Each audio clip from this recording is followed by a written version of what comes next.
ಚೈತ್ರನ ಮದುವೆ ಮಾಡ್ತೀವಿ, ನಮ್ಮ ರಂಜಿತ್ ಮದುವೆ ನೆಕ್ಸ್ಟ್ ನೀವೆಲ್ಲ ಸಾಕ್ಷಿ ನೋಡಿ ಮುಂದೆ ನಿಂತ್ಕೊಂಡು ಮದುವೆ ಮಾಡ್ತೀವಿ. ನಾವು ಹೇಳ್ದಂಗೆ ಚೈತ್ರ ಮದುವೆ ಮಾಡಿ ಬಂದಿದ್ದೀವಿ.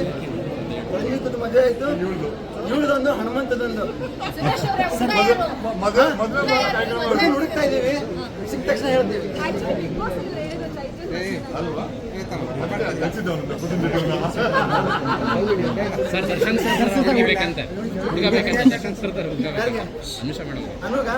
ತಂಗಿಗೆ ಅಂತ ಹುಡುಗ ಒಬ್ಬರ ತರ ಹೇಳ್ತಾರೆ ಇದ್ದೇ ಇರ್ತಾರಂತ ಹುಡುಗರು ಸಿಗ್ತಾರೆ ಯಾಕೆ ಸಿಗಲ್ಲ ಅಲ್ವಾ?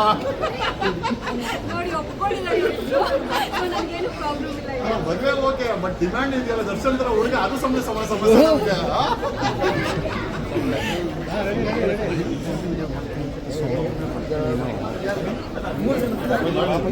ನೀವು ನಿಲ್ಸಿ.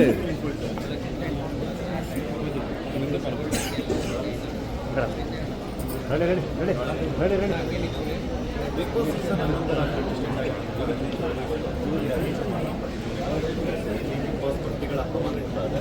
ಗೋಲ್ಡ್ ಸುರೇಶ್ ಆಗಿರ್ಬೋದು, ಲಾಯರ್ ಜಗದೀಶ್ ಆಗಿರ್ಬೋದು,